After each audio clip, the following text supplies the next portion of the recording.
ഈ 33 ദേവതകൾ എന്ന് പറയുന്നത് ഇതിനെ സങ്കല്പിച്ചുകൊണ്ടാണ്. അതെ അതെ. അതായത് ദേവതകള് മനുഷ്യനും മേരുവും തമ്മിൽ എന്തെങ്കിലും ബന്ധമുണ്ടോ? തീർച്ചയായിട്ടും. എന്താണ്? മനുഷ്യ ശരീരം തന്നെയാണ് മേരു. ഇത് നമ്മുടെ ബോഡിയാണ്. പ്രാണൻ കൊടുക്കുന്നത് നമ്മുടെ പ്രാണനെയാണ് മേരുവിലേക്ക് കൊടുക്കുന്നത്. ഇന്ന് ചിലർ അഭിമാനത്തോടെയാണ് പറയുന്നത്, ഞാന് ശ്രീവിദ്യ ഉപാസകനാണ്. അത് അങ്ങനെ പുറത്ത് പറയാൻ പാടില്ലെന്ന്. ഓൺലൈനിലൂടെ ദീക്ഷ കൊടുക്കുന്ന ആളുകളുണ്ട്. ഇതിന്റെയൊക്കെ സത്യാവസ്ഥ എന്താണ്? ഇതങ്ങനെ കൊടുക്കാൻ കഴിയുന്നതാണോ?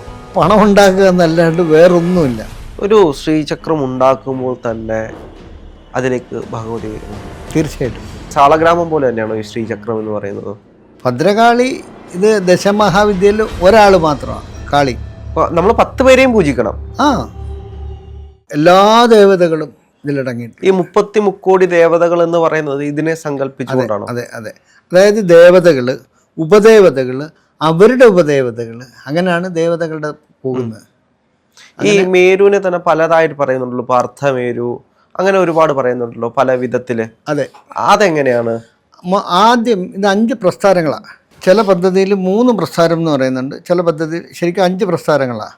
അത് ഭൂപ്രസ്ഥാനം, പിന്നെ കൈലാസ പ്രസ്ഥാനം, പിന്നെ പൂർണ്ണമേരു പ്രസ്ഥാനം ഇപ്പം കാണിച്ചത്, പിന്നെ കൂർമ്മ പ്രസ്ഥാനം, പിന്നെ പാതാള പ്രസ്ഥാനം. ഇങ്ങനെ 5 പ്രസ്ഥാനങ്ങളാണ്. ഇതിൽ തന്നെ പല തിരിവുകളുണ്ട്. ഇപ്പം പൂർണ്ണമേരുവിൽ തന്നെ അർദ്ധമേരുവുണ്ട്. അർദ്ധമേരുവിൽ തന്നെ 3 തിരിവുണ്ട്. അതായത് അർദ്ധമേരു എന്ന് പറയുമ്പം ഈ ചതുരം 4 ഇഞ്ചാണെങ്കിൽ, അല്ലെങ്കിൽ ഇഞ്ചെന്ന് പറയുന്നത് എല്ലാവർക്കും മനസ്സിലാൻ വേണ്ടി യവമാണ് ഞങ്ങൾ കൂട്ടുന്നത്. ഇതിപ്പം ഒരടി ചതുരമാണെങ്കിൽ ഉയരം വരുമ്പം അരയടിയെ വരും, അത് അർദ്ധമേരു. പിന്നെ ഉള്ളതെന്ന് പറഞ്ഞാൽ ഈ ഭൂപ്രസാരം എല്ലാം വരച്ചെടുത്തിട്ട് അതിൻ്റെ മേളിൽ കോണുകൾ മാത്രം സ്റ്റെപ്പായിട്ട് വരും, അതും അർദ്ധമേരുവാണ്. പിന്നെ നമ്മുടെ അഷ്ടദളം, ഭൂപ്രസാരം, ഷോഡശദളം, അഷ്ടദളം വരെ മുകളിലേക്ക് വന്നിട്ട് അതിൻ്റെ മുകളിൽ ഈ കോണുകൾ 43 കോണും വരച്ചെടുക്കും, അതും അർദ്ധമേരുവാണ്. പിന്നെ കൂർമ്മപ്രസാരം, നമ്മുടെ മുകൾ വശം കൂർമ്മത്തിൻ്റെ ഷേപ്പിലാണ്, ആമയുടെ രൂപത്തിൽ. എന്നിട്ട് അതിൻ്റെ മുകളിൽ മേരു തന്നെ, പക്ഷെ അതിൻ്റെ പുറം ഭാഗം ഇങ്ങനെ ആമയുടെ രൂപത്തിൽ അർദ്ധ ഇതിലായിരിക്കും നിൽക്കുന്നത്. പിന്നെ അതിന് കാലുകളും ഒക്കെ ആയിട്ട് മൊത്തത്തിൽ കാണുമ്പോൾ ആമയുടെ കൂട്ടിരിക്കും. പിന്നെ പാതാള പ്രസ്ഥാനം, അതിൽ 2 തിരിവുണ്ട്. പാതാള പ്രസ്ഥാനം എന്ന് പറയുമ്പം ഈ കോണുകൾ മുകളിലേക്ക് വരുന്നത് എല്ലാം ഒരു ലെവലിൽ നിന്ന് താഴേക്ക് പോവുക. ഈ വൃത്തം, ചതുരം, കോണുകൾ, ഷോഡശദളം, അഷ്ടദളം ഇതെല്ലാം ഉള്ളിലേക്ക് പോവുക. അത് പൂർണ്ണ പാതാളമുണ്ട്, അർദ്ധപാതാളമുണ്ട്. അതായത് ഈ ഇപ്പം കാണിച്ച മേരുവിൻ്റെ അഷ്ടദളം വരെ വരിക, എന്നിട്ട് കോണുകൾ അകത്തേക്ക് പോവുക, അത് അർദ്ധപാതാണ്. അങ്ങനെ പാതാള പ്രസാരത്തിൽ തന്നെ 2 ഇത്. പിന്നെ എല്ലാ ദേവതകൾക്കും മേരുവുണ്ട്, യന്ത്രങ്ങളുണ്ട്. അതിപ്പോൾ മേരുവിലും ചെയ്യുന്നുണ്ട്. കാരണം ഒരു രൂപം ഉണ്ടെങ്കിലല്ലേ ഒരു പടം ഉണ്ടാകത്തുള്ളൂ എന്ന് പറയുന്നതല്ലേ. അങ്ങനെ ആണ് ഇത്. ഇത്രയും ഇപ്പോൾ പല വിധാനങ്ങളിലാണ് ഈ മേരു ഉള്ളത്. അപ്പോൾ ഇത് ആർക്ക് വേണ്ടിയാണ്? കാരണം ഉപാസകരെല്ലാം ഒരേപോലെ തന്നെ ആയിരിക്കത്തില്ലേ? അപ്പോൾ എന്തുകൊണ്ടാണ് ഇത്ര വ്യത്യസ്തമായിട്ട് ഇത്രയും വ്യത്യസ്ത മേരുകൾ ഉണ്ടാകുന്നത്? ഇത് പരമ്പര. അത് 51 തരം മേരു ഉണ്ടാണെന്നാണ് ശ്രീവിദ്യയിൽ 51 തരം മേരു. ഈ 51 തരം എന്ന് പറഞ്ഞാൽ 51 യോഗീശ്വരന്മാരാണ് ഇത് ഭൂമിയിൽ ലോകത്ത് അവതരിപ്പിച്ചത്. അപ്പം 51 ശക്തിപീഠങ്ങളാണ്. 51 ശക്തിപീഠങ്ങൾക്ക് 51 തരം മേരു ഉണ്ടെന്നാണ്. 51 ശക്തിപീഠങ്ങൾക്ക് 51 തരം മേരുണ്ട്. അപ്പം ഇതൊരു പരമ്പരയാണ്. ഈ 51 പരമ്പരകൾ, 51 ശക്തിപീഠങ്ങൾ, 51 മേരു, എല്ലാം ഒന്നും എല്ലാവർക്കും കാണാൻ പറ്റില്ല. പിന്നെ പണ്ട് കാലത്തുള്ളതൊരു ഇത് വളരെ രഹസ്യമായിട്ട് വെച്ചിരിക്കുന്നുണ്ട്, നമുക്ക് പുറത്തോട്ടൊന്നും കാണാൻ പറ്റത്തില്ല. ഞാൻ തന്നെ വളരെ ചുരുക്കം വിരലിലെണ്ണാവുന്ന പ്രസ്ഥാനങ്ങളെ ഇത് കണ്ടിട്ടുള്ളൂ. പിന്നെ ഇവർ ഈ പറഞ്ഞല്ലോ രാജവിദ്യയാണെന്ന്, അങ്ങനെ പല കൊട്ടാരങ്ങളിലും നാടുവാഴികളെടുത്തു ഇതിൻ്റെ പല രൂപങ്ങളും ഇരിപ്പുണ്ട് 51 തരത്തിൽ. പിന്നെന്ന് പറഞ്ഞാൽ ഈ ഓരോ പരമ്പരയ്ക്കും ഓരോ രീതി പറഞ്ഞിട്ടുണ്ട്. ഇപ്പം അർദ്ധമേരു ചിലർക്ക് എല്ലാവർക്കും പാടില്ല. അർദ്ധമേരു ഗൃഹസ്ഥർക്ക് പാടില്ല എന്ന് പറയും. അത് ഒറ്റയ്ക്കുള്ളവർക്ക്, സന്യാസിമാർക്കും അവധൂതന്മാർക്കും ഒക്കെയാണ് അർദ്ധമേരു പറഞ്ഞിട്ടുള്ളത്. എന്നാൽ ചില പരമ്പരകൾ അർദ്ധമേരു കൊടുക്കുന്നുമുണ്ട്. അത് അവരുടെ പരമ്പരയായിട്ടുള്ള കാര്യമാണ്. പിന്നെ ഈ ഇത് ഓരോ യോനികൾ, അളവ് അളവ് ഓരോ യോനി. ഇപ്പം കടയിൽ ചെന്ന് ചോദിച്ചു കഴിഞ്ഞാൽ ചെറുതിനെന്തോ വില ഇത്രയേ ഉള്ളൂ എന്നാൽ അതിങ്ങനെന്ന് പറയും. അങ്ങനെയല്ല, ഇതിന് അളവും, ഈ അളവ് എന്ന് പറയുന്നത് യോനിയാണ്. ഓരോ യോനിക്ക് ഓരോ പൂജാക്രമങ്ങളുണ്ട്. ഒരു ദിവസം പൂജിക്കേണ്ടതുണ്ട്, ഒരു ദിവസം 2 നേരം പൂജിക്കേണ്ടത്, 3 നേരം പൂജിക്കേണ്ട, 5 നേരം പൂജിക്കേണ്ടത്. ഇത് വെറുതെ കൊണ്ടൊന്ന് പൂജിച്ചു കഴിഞ്ഞാൽ എന്തെങ്കിലും അപകടം? അങ്ങനെയല്ല, അത് ഗുരു തീരുമാനിക്കുക, അല്ലെ പരമ്പരയുടെ ഇതിലാണ്. നമുക്കിപ്പോൾ വാങ്ങിച്ച് വീട്ടിൽ കൊണ്ടുവച്ച് ചുമ്മാ ചെയ്യാൻ ഒക്കത്തില്ല. അല്ലാതെ സാധാരണക്കാർക്ക് ഒരുപാട് ആളുകൾ വാങ്ങിക്കാറുണ്ട്. സാധാരണക്കാർ അഥവാ ഇപ്പം അറിഞ്ഞ് ഗുരുക്കന്മാർ കൊടുക്കാറുണ്ട്, എൻ്റെ അടുത്ത് വന്നാലും കൊടുക്കുക. പക്ഷെ അവർക്ക് നമ്മൾ അവരുമായിട്ട് സംസാരിച്ച് കഴിയുമ്പം ശ്രീവിദ്യയുമായിട്ടുള്ളൊരു ടച്ച് നമുക്ക് മനസ്സിലാക്കാൻ പറ്റും. ശ്രീവിദ്യ ഇവർ ഉള്ളവരാണോ? ചിലരെയൊക്കെ പറഞ്ഞു വിട്ടിട്ടുണ്ട്, അപ്പോൾ അവർ ദേഷ്യപ്പെടാറുണ്ട്. എല്ലാവർക്കും ആണെങ്കിൽ ഞങ്ങൾക്ക് എന്താ ആകാൻ. അപ്പം അവരുടെ ഒരു എനർജി, ഒരു വൈബ് നമുക്ക് മനസ്സിലാക്കാൻ പറ്റും. അപ്പോൾ അവർ ചിലപ്പോൾ ഈ ജന്മത്തിലായിരിക്കത്തില്ല, ഇതൊരു സ്റ്റാർട്ടിങ് ആയിരിക്കും, അടുത്ത ജന്മത്തിലായിരിക്കും അവർ ശ്രീവിദ്യയിലേക്ക് വരുന്നതോ മേരു സ്വന്തമാക്കുന്നത്. അപ്പോൾ ഇവർക്ക് ഒരു തുടക്കം എന്നുള്ള നിലയിലും ആകാം. അപ്പം അങ്ങനെ കൊടുക്കുന്നുണ്ട്. പക്ഷേ അങ്ങ് 1200ഓളം മേരുകൾ ഉണ്ടാക്കി എന്ന് പറയുന്നുണ്ട്. അപ്പോൾ ഇത് ഓരോ ആളുകൾക്കും അവരുടെ ഉപാസനയ്ക്ക് അനുസരിച്ചാണ് ഉണ്ടാക്കി കൊടുത്തിട്ടുള്ളത്. അതെ അതെ, അത് അവർ ചോദിച്ച് മനസ്സിലാക്കും ഞാൻ. അപ്പോൾ ഈ 1200 മേരുകളും 1200 വ്യത്യസ്തമായിട്ടുള്ള മേരുകളായിരുന്നു? എല്ലാം ഏകദേശം ഒന്ന് തന്നെയാണ്. ഡിസൈനിൽ വ്യത്യാസമുണ്ട്. ഡിസൈൻ എന്ന് പറഞ്ഞാൽ മേരു എല്ലാം ഒന്ന് തന്നെ. ഇപ്പം 27 യവം, അതായത് 10 സെൻറ്റിമീറ്റർ വരുന്ന ചതുരം, 10 സെൻറ്റിമീറ്റർ ഉയരം. അതിൽ ഇപ്പം ത്രിപുര സുന്ദരിയല്ലേ, പണ്ട് കാലങ്ങളിൽ എന്ന് പറഞ്ഞാൽ ഇതിൻ്റെ ഈ ദളങ്ങളെല്ലാം ഒരേ രീതിക്കായിരുന്നു. അപ്പോൾ ഇതൊക്കെ ചെയ്യുന്നതെന്ന് പറഞ്ഞാൽ അവർ ആ ഒരു ലിമിറ്റിൽ നിന്ന് പുറത്തോട്ട് പോകാതെ ഈ ദളങ്ങളെല്ലാം ഒരേ ലെവലിൽ ഇങ്ങനെ കൊണ്ടുവന്നുകൊണ്ടിരുന്നു. അവർക്ക് കാരണം അതാണ് അവർ മുമ്പൊരെണ്ണം കണ്ടത്, അതുപോലെ അവർ അനുകരിച്ച് വരിക. വ്യത്യാസപ്പെടുത്താൻ ഒരു ഇച്ചിരി ധൈര്യവും കടിച്ചു വ്യത്യാസം വരുത്താമോ എന്നുള്ളത്. അപ്പം ഞാനിങ്ങനെ ആലോചിച്ചപ്പം ഈ ഞങ്ങളുടെ ആശ്രമത്തിലെ മേരു എന്ന് പറഞ്ഞാൽ ഊർധകമലമാണ്. ദളത്തിൻ്റെ തുമ്പ് മുകളിലേക്ക് നിൽക്കുക. പിന്നെ അതോ കമലം, ഈ ദളത്തിൻ്റെ തുമ്പ് താഴേക്ക് വരുന്നതുമുണ്ട്. അപ്പം ഇത് എല്ലാം ഒന്ന് തന്നെ. പക്ഷേ ഇതിൽ കുറച്ച് ദളങ്ങൾ ഇങ്ങനെ ഈ കാണിച്ചില്ലേ മേരു, അതിലെ ദളങ്ങൾ കുറച്ചുകൂടെ ഒരു രസമാണ്. ഈ മനുഷ്യനും മേരുവും തമ്മിൽ എന്തെങ്കിലും ബന്ധമുണ്ടോ? തീർച്ചയായിട്ടും. എന്താണ്? മനുഷ്യ ശരീരം തന്നെയാണ് മേരു. മനുഷ്യ ശരീരം തന്നെയാണ്. അതെ, നമ്മുടെ പ്രാണൻ കൊടുക്കുന്ന പ്രാണപ്രതിഷ്ഠ ചെയ്യുമ്പം മേരുവിൽ പ്രാണപ്രതിഷ്ഠ ചെയ്യുന്നത് നമ്മുടെ പ്രാണനെയാണ് അതിന് കൊടുക്കുന്നത്. അപ്പം നമ്മളായില്ലേ. ഇത് നമ്മുടെ ബോഡിയാണ്. പ്രാണൻ കൊടുക്കുന്നത് നമ്മുടെ പ്രാണനെയാണ് മേരുവിലേക്ക് കൊടുക്കുന്നത്. അപ്പം അത് മാത്രമല്ല, ഇത് തന്നെയല്ലേ നമ്മൾ ക്ഷേത്രാരാധനയിലും? അതെ, നമ്മൾ ശബരിമലയിൽ പോകുമ്പം പ്രാണപ്രതിഷ്ഠ, നെയ്യഭിഷേകം ചെയ്യുന്നു, അത് തന്നെയാണ്. അപ്പോൾ അങ്ങ് ഉണ്ടാക്കിയ ഈ മേരുകൾ ഏതെങ്കിലും ക്ഷേത്രത്തിൽ പിന്നീട് ഉപാസനയായിട്ട് മാറിയിട്ടുണ്ടോ? ഉണ്ട്, ക്ഷേത്രം തന്നെ ആയിട്ടുണ്ട്. ക്ഷേത്രം തന്നെ ആയിട്ടുണ്ട്. പിന്നെ ക്ഷേത്രങ്ങളിലേക്ക് അതിലേറ്റവും ഉള്ളത് തിരുവനന്തപുരത്ത് പോലീസ് ട്രെയിനിങ് കോളേജിൽ ഹനുമാൻ സ്വാമി ക്ഷേത്രമുണ്ട്. അവിടെ മേരു ഉണ്ട്. അപ്പം ഹനുമാൻ സ്വാമി ക്ഷേത്രത്തിൽ എന്താണ് മേരു എന്ന് ചോദിക്കുക. അത് അവിടെ കാളി, സരസ്വതി, ലക്ഷ്മിയുണ്ട്. അവരെ സമഷ്ടിയാക്കിയിട്ട് വലിയ മേരു 12 ഇഞ്ച്, അതായത് ഒരടിയിൽ മേരു ആക്കി സമഷ്ടി അവിടെ ക്ഷേത്രത്തിലുണ്ട്. പിന്നെ സമഷ്ടി എന്ന് പറയുമ്പോൾ 3 പേരെയും കൂടെ ഒരുമിച്ച്. പിന്നെ ഇതുപോലെ ചില ക്ഷേത്രങ്ങളിൽ പിന്നെ കുടുംബക്ഷേത്രങ്ങൾ ധാരാളമുണ്ട്. പിന്നെ ഇവിടെ വാണിയംകുളം നമ്മുടെ അവിടെ ഒരു നെഹ്റു കോളേജുകാരുടെ ഒരു മെഡിക്കൽ കോളേജുണ്ട്, P K Das medical college. അവിടെ മേരു വാങ്ങി അവർ ക്ഷേത്രം തന്നെ നിർമ്മിച്ചു അതിന് വേണ്ടിയിട്ട്. അങ്ങനെ ഒരുപാടുണ്ട്. ബോംബെയിൽ 2-3 ഉണ്ട്. അങ്ങനെ ഒരുപാട് ക്ഷേത്രങ്ങൾ തന്നെ. പിന്നെ കുടുംബക്ഷേത്രങ്ങൾ. പിന്നെ ചില പണ്ടുള്ള ഈ കുടുംബത്തിൽ പണ്ട് ശ്രീചക്രം ഉണ്ടായിരുന്നു.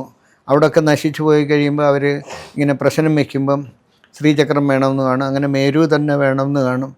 അങ്ങനെ മേരു വയ്ക്കാറുണ്ട്. പിന്നെ കൂടുതൽ ഇത് രഹസ്യം, ക്ഷേത്രം, ആശ്രമം ഇതൊന്നും അല്ലാത്തവർ രഹസ്യമായിട്ട് വയ്ക്കും. അതായത് രഹസ്യാത്മകവും കൂടെ ആണത്. എന്തുകൊണ്ടാണ് ഇത്ര രഹസ്യാത്മകമാകുന്നത്? രഹസ്യാത്മക ഇത് രഹസ്യമായി പോണം എന്നാണ്, രഹസ്യമായിട്ട് തന്നെ പോണം എന്നാണ്, രഹസ്യവിദ്യയാണ്. അതെന്തുകൊണ്ടാണ് ഇത്രയും രഹസ്യമായി പോകണമെന്ന് ഒരു ഇത് വയ്ക്കുന്നത്? കാരണം എല്ലാവർക്കും ഇത് പറയാൻ പാടില്ലെന്നാണ്. എല്ലാവർക്കും ഇത് ഉപയോഗിക്കാൻ പാടില്ല. ഇതിലേക്ക് ചിലർ ശ്രീവിദ്യക്കാർക്ക് എല്ലാം സാധിച്ച് കിട്ടുന്നുണ്ട് എന്ന് കണ്ടുകൊണ്ട് എല്ലാവരും വരുമ്പോൾ, പക്ഷേ ഇതിന് ചിലർക്ക് രോഗികൾക്ക് പാടില്ല. പറയുന്ന എന്നാലും ധനമുള്ളവന് ആകാം. കാരണം നമ്മളിത് കൊണ്ട് നടക്കണമെങ്കിൽ ധാരാളം ധനം വേണം. ധനം ഇതിന് ചിലവുണ്ട്. ഇതിൻ്റെ ചിലപ്പം 9 മണിക്കൂർ മുതൽ 3 ദിവസം വരെ ഇതിൻ്റെ പൂജ നിൽക്കും. അതിന് 9 മണിക്കൂറും 3 മണിക്കൂർ. ഏറ്റവും കുറഞ്ഞ നവാവരണ പൂജ എന്ന് പറഞ്ഞാൽ 9 മണിക്കൂറാണ്. പിന്നെ 6 മണിക്കൂറിലൊക്കെ ചെയ്യുന്നവരുണ്ട്. ഇത്രയും പൂജ, ഇതിൻ്റെ അർഘ്യങ്ങളും ഇതിൻ്റെ പാത്രങ്ങളും എല്ലാം കൂടിയിട്ട് നല്ല ചിലവ് വരും. ചില സാധനങ്ങൾ സ്വർണ്ണപാത്രം വേണം, വെള്ളിപ്പാത്രങ്ങൾ വേണം, അങ്ങനെയൊക്കെ ഉണ്ട്. അപ്പോൾ ഇതൊക്കെ ധനമുള്ളവരെ കൊണ്ടേ പറ്റത്തുള്ളൂ. അതുപോലെ നമ്മൾ ശ്രീവിദ്യ പദ്ധതിയിൽ, രഹസ്യ പദ്ധതി എന്ന് പറഞ്ഞില്ലേ, ഇതിൽ വന്നാൽ തന്നെ മോഹങ്ങൾ പാടില്ല. ഇത് മോക്ഷ പദ്ധതിയാണല്ലോ. അപ്പോൾ മോഹം ക്ഷയിതി മോക്ഷം എന്ന, മോഹങ്ങൾ ക്ഷയിക്കണം, ആഗ്രഹങ്ങൾ പാടില്ല, ആഗ്രഹങ്ങൾ നശിക്കണം. മോഹങ്ങൾ ഒട്ടും ഇല്ലാത്തൊരവസ്ഥയിലാണ് നമ്മൾ മോക്ഷത്തിലേക്ക് പോകുന്നത്. അപ്പോൾ ഇത് എന്ന് പറയുമ്പോൾ നമുക്ക് ഈ ധനം നമ്മുടെ കയ്യിൽ നിന്ന് നഷ്ടപ്പെടുക, നമ്മുടെ ധനം, സമ്പത്ത്, മറ്റെല്ലാം നഷ്ടപ്പെട്ടു വരിക. അങ്ങനെയാണ് നമ്മൾ മോക്ഷത്തിലേക്ക് എത്തുന്നത്. പിന്നെ ചോദിച്ച ചോദ്യം ഒന്നുകൂടെ. അല്ല, അത് രഹസ്യം എന്ന് പറഞ്ഞാൽ നമുക്ക് എല്ലാവരും വന്ന് ഇറങ്ങി ഇതിനകത്ത് പറ്റത്തില്ല. കാരണം മോക്ഷത്തിലേക്ക് എത്തുന്നവർക്കാണ് ഇത് വരേണ്ടത്. അത് തന്നെത്താൻ വന്ന് ചേരും. മോക്ഷത്തിലേക്ക് എത്തേണ്ടവർ വന്നു ചേരും. പിന്നെ ഇത് നമ്മൾ ഒന്നാമത് പറഞ്ഞു നടക്കുക. ഇതിന് ചിലർ അഭിമാനത്തോടെയാണ് പറയുന്നത്, ഞാൻ ശ്രീവിദ്യ ഉപാസകനാണ്. അത് അങ്ങനെ പുറത്ത് പറയാൻ പാടില്ലെന്ന്. അപ്പം നമ്മൾ വിശദീകരിക്കേണ്ടി വരും. പിന്നെ നമ്മുടെ ഊർജങ്ങൾ നഷ്ടപ്പെടും. അങ്ങനെ പാടില്ല എന്ന്. അത് രഹസ്യാത്മകമാണ് ശ്രീവിദ്യ പദ്ധതിയല്ല.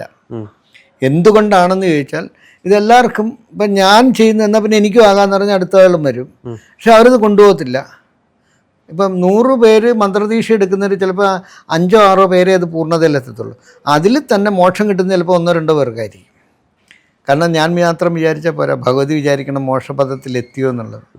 അങ്ങനെ നമുക്ക് നമ്മുടെ ആഗ്രഹം ചിലപ്പോൾ ഈ ജന്മത്തിൽ നമ്മൾ ഈ നമ്മൾ ഈ ശ്രീവിദ്യ പദ്ധതിയിൽ എത്തിയെങ്കിൽ ഇനി ഒരു ജന്മമോ 2 ജന്മത്തിലോ കഴിഞ്ഞായിരിക്കും നമ്മൾ ഈ പൂർണ്ണമായ പദ്ധതി ഇത് മോക്ഷപഥത്തിലെത്തുന്നത്.